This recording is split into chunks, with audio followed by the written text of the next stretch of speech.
Okay, so we're doing a shootout today, and the topic for today is actually a title that I've covered before, but kind of in a different way. Bill Evans' Waltz for Debby. So you may remember that one of my early videos, I want to say even in 2022, so I think I started like in the fall, actually covered Waltz for Debby. And what I was comparing was an OJC from the mid-'80s to the original pressing. So that was the topic, and at that time, I was sort of lamenting that you couldn't get a modern reissue of this record for a reasonable sum of money. Well, guess what? Two things happened since then. One is that Analogue Productions / Acoustic Sounds decided to put their Bill Evans box set back in print. So all Riverside titles that Bill Evans put out, and I think it was like a $900 price tag, 45 RPM. Guess what? I grabbed it.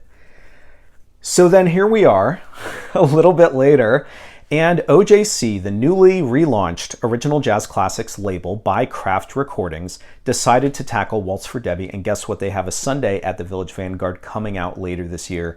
So what better opportunity to sort of refresh that shootout? So that's what we're doing today. Before we get started, as always, hit subscribe, hit the notification bell, and follow me on Instagram at what_can_brown.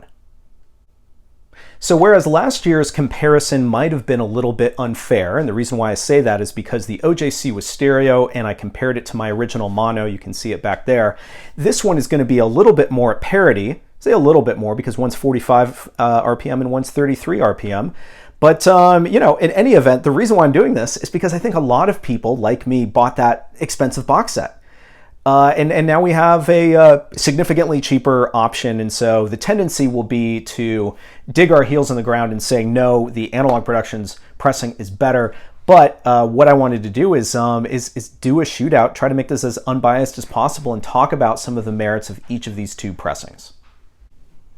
All right, so let's talk about the particulars of these two records really quick up front. So this is what the Analogue Productions title looks like. This is a double disc 45 RPM. It is not a gatefold. I think if this was made outside of the context of a box set, maybe today it probably would be a gatefold because what you have are two records and there's no separation in between them inside. But anyway, so let's see. This was a Steve Hoffman, Kevin Gray sort of co-led, I don't know, mastering process. 180 gram, and this one was, let's see, so at acoustic, this was pressed at RTI, and it's pretty high quality. You got the glossy sort of laminated thing, and yeah, that's what this is. Now, interesting thing is that this box set so Analogue Productions has put this out in 2002, they put it out in 2008, there may have even been a repressing of that since then, and then they had the 2022 version. Someone said online that there might have been a difference in terms of like the source material, and that one of them might have been a digital, but in any event, this is an all analog pressing. All right. So the next one is obviously Original Jazz Classics. Now the interesting thing about this comparison is that as I mentioned earlier, my other shootout actually featured an OJC, but it was a mid-'80s pressing. And I actually had a lot to say about that. And what I'm going to do is I'm going to link I'll link that video in the description in case you want to go back in history and check that out. And I'll talk about what I thought about that, I guess, maybe here and there in this video. All right, so this is what it looks like. You've got the OJC Obi here as well. This is also all analog. This was cut by Kevin Gray at Coherent Audio. It's 180 gram and pressed at RTI. So this is very interesting. Both had Kevin Gray involved, although the AP, the Analogue Productions, also had Steve Hoffman. Both RTI, both 180 gram, both all analog. So the key differences here, I suppose, are that Kevin Gray did this one, you know, very recently. And that this is 33 RPM and that the other is 45. Now, one of the other things you'll see even just visually is that this is a matte cover. And in fact, what you'll notice, or maybe I'll do cutaways or something so you can get an even better idea, is that this OJC actually much more closely resembles the original cover that you can see there behind me. Now, what I will say is that if you hold these up directly next to each other, the original cover is a little bit bluer, this is a little bit grayer, I would say, and then you have the Analogue Productions, it's just quite a bit red. And I would say, without a doubt, the least of the covers is this laminated one. I mean, don't get me wrong, it's glossy, but in terms of the actual sort of cover reproduction, Analogue Productions didn't really do that good of a job. Otherwise, I think the quality of this cover is just really, really nice, thick cardboard. I don't think anybody would have to worry about this splitting, or if it did, it would be with great difficulty, because it just seems really sturdy, even heavy. Tip-on sort of style. You even have kind of the framed indentation because of the cover construction on the back. Everything about it, I think, would please those of us who are interested in vintage records. All right, so for this comparison, I'm actually just going to tackle 2 tracks. So that is the opener, My Foolish Heart, and the second is going to be the title track, Waltz for Debby, just for the sake of making this a shorter video, but also because I think that those two are representative of the entire album. The first track, My Foolish Heart, is very, very quiet almost throughout, and Waltz for Debby has a lot more sort of dynamics. They're sort of swelling in terms of like volume and everything, and so I think that the two are a good way to hear some of the differences. And actually, I think the differences are very different depending on which track you're talking about because of what's pronounced and what isn't. So the first thing that I want to bring up about this OJC is relevant to my previous video. One of my complaints about the OJC from the mid-'80s was that the first track on that record was incredibly underwhelming. The rest of the album was great, had a lot of detail, but there was some problem with the first track where it just fell flat. It was quiet. It was noticeably quieter. It had noticeably less detail, and I don't know why that was. I don't know if there was a problem with the mastering. I believe that was on all analog as well. So I don't know why that was, but my conclusion essentially was that the OJC would have been great even in the mid-'80s, but that first track was just really underwhelming. The other thing that I noted was that about 10 seconds in, there's a little bit of a flaw. And that is that there's almost like a blip where the sound gets louder, almost like during the recording, somebody either scooted the microphone closer, or I don't even know enough about the process, right? But essentially turned it up. And there's like a little quiet sort of blip where you can actually hear when that happens. So the interesting thing about that I heard, by the way, more on the OJC, on this modern OJC than I've heard on any other version, is that it's actually present on the Analogue Productions stereo as well, and it's present on the original mono.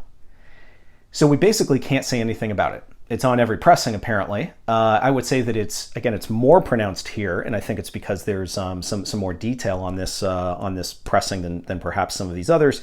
But I noticed it more, and it's here. But again, it's on all of them, so I'm going to kind of leave that on its own. So a little bit more about My Foolish Heart. So what occurred to me at first was that I had to turn this pressing up, this record up louder on my amplifier. And that's not a bad thing. In fact, a lot of people prefer when a mastering is done quieter, and then you have the ability to sort of turn it up and really get more potentially out of the pressing than you would if it was cut louder and there isn't, there isn't that ability. So I did notice that, especially compared to the Analogue Productions title, the OJC was in fact pressed quieter, and so you do have to turn it up probably a little bit more than you're used to in order to get sort of the full impact of the recording. All right, so one thing that I noticed up front about this OJC, especially on My Foolish Heart, is that the audience noise seemed to be less accentuated. So I think we all know that this is a live recording, and you typically hear some of the clinking of glasses and other sort of extraneous audience noise on these pressings, including on the original. And on this one, it really felt like that was maybe just slightly muted. It wasn't quite as audible. And I don't think that's a problem. It still maintains that kind of live feel that you want this record to have. I just noticed that it wasn't quite as prominent, especially compared to the original, but also compared to the Analogue Productions title. Other than that, in terms of this initial track, I think what jumped out at me is that there is absolutely no noise floor. So with the AP title, as well as certainly the original, if I dropped the needle, I could tell that there was a record on. Just because you can kind of hear that there's just something that's coming out of the speakers, even if it isn't music. And even if the audio from the vinyl hasn't actually kicked on, you can hear something. On this OJC, couldn't hear a thing. It was almost like there was no record on whatsoever. And I thought that was pretty impressive, because what that means is that they're sort of they're removing any of that, I don't know, extraneous noise or like kind of hum or anything else that might be present in the tape. They seem to be able to essentially sanitize the record of that. So that was very impressive about this title as well. Other than that, this is just it's a very quiet opening track. And so it's difficult to talk about this compared to the Analogue Productions in terms of any type of dynamics or even any type of detail, just because it seemed to be quieter. So what I will say is that in its quietness, it seemed very, very well balanced. I think that the OJC, in comparison with the AP, was better balanced, whereas and I guess what I mean by that is that each of the instruments seemed to be at the same sort of sound level, or like same level of dynamics, and it felt like a very coherent, that was a pun, I guess, coherent recording. All right, so as far as the Analogue Productions version of the same track, what I would say, so if the OJC was more balanced, Analogue Productions, the piano is louder, the drums are softer, and yet I think that the piano is more detailed and possibly even more realistic. So there's a little bit more in Bill Evans's playing in terms of how he sort of hits the keys, and just the overall sound makes it feel like it's a little bit more realistic recording, a little bit more in-room type of sound. So other than that, what I noticed is that, again, whereas the other one was more balanced, on the AP, there was more separation between the instruments. There was a better sense of, these are where the instruments are, and they're each playing sort of unique things, and you can hear what they were playing with more clarity. They were more detailed, whereas the OJC feels like I said, it's better balanced. And so you don't get as much of that detail because it feels very, very cohesive. All right, so that was the opening track. Moving on to Waltz for Debby, and actually what I like to do sometimes is I talk about one record and then the second, and then I kind of reverse them and actually hear them in backwards order as well, just so I can kind of just so I'm not as biased. So that's what I'm going to do here in this discussion. So the Analogue Productions edition of Waltz for Debby, the actual track. So I noticed a couple of things, and I remember I mentioned that this is a very different track in terms of how it sounds. And especially in terms of the dynamics. And so I think some of those differences become a little bit more pronounced here than it was on My Foolish Heart, which, even though I mentioned some of those differences, they're very minute, right? They're just very, very minute. All right, so Waltz for Debby, what I noticed first is that the bass had really, really nice sustains. There wasn't this sense of the bass kind of disappearing at various points. You could really hear the bass, the plucked notes sort of sing and sort of extend out, right? Sustain. I also noticed that there was a lot of detail in the piano, even with individual notes that he was playing. Like you could hear Bill Evans's touch a little bit. I also thought that the overall recording felt a little bit more full. And I kind of hesitate to use that term because sometimes when you say full, what you mean is echo, or even a reverberance, or reverberate. Is reverberance a word? I think it might be. But I don't necessarily want to say that. It just felt like the sound really fills the room on the Analogue Productions title. So back to the bass, because I actually think that the bass is one of the biggest pluses on the Analogue Productions title. You can hear a lot of detail in the plucking of the bass on the Analogue Productions version. So lots of sort of finger detail, and there's a moment on Waltz for Debby right when the drums come in, and he's like really going at those strings, and it's just there's a lot there. So I think if you're interested in that kind of audiophile sound that highlights sonic detail, there's just a lot in the Analogue Productions version that you're going to really enjoy. All right, so on the other hand, the original jazz classics, the bass doesn't quite have the same sustains. There is a little bit of drop off. It doesn't seem to carry across as much. The sound overall feels a little bit more delicate and thinner. Thinner maybe, certainly less full. So right when I mentioned AP was like a full and sort of, in-room kind of like very dense sound, you don't really have that on the OJC title. What I would say is that the bass is certainly boomy, but it's not as full and detailed. As far as the drum goes, the snare hits and brushwork have more treble. So they sound hotter, right? We use the term hotter when it seems like there's this very sort of crispness and like hotness to the mix, like the treble is just very, very apparent. And that is definitely the case in this OJC. That's also pretty common across a lot of titles that some of these labels are putting out. So I think Kraft does that a lot. And I think that Blue Note does that a lot. And what I may be saying is that Kevin Gray does it a lot. and by the way, that could be actually how the original, that could be what is present in the original master tapes, and it was diminished by sort of engineers after the fact. But in any event, that is one of the big differences between the OJC and the AP. So let's see, the piano is not as loud on this, on the OJC. It's balanced, but not more detailed. So again, there's this thing that is like balance that makes a stereo recording even sound a little bit closer to mono, simply because there isn't as much separation between the instruments. Those cymbals, so sorry, I'm kind of jumping back and forth when it comes to the drums, but one of the things that occurred to me is the cymbals are very crisp. They're very, like I said, hot, and it's not a very rounded sound. It's very almost tinny. I will say almost tinny. And I think that it's a little bit distracting even.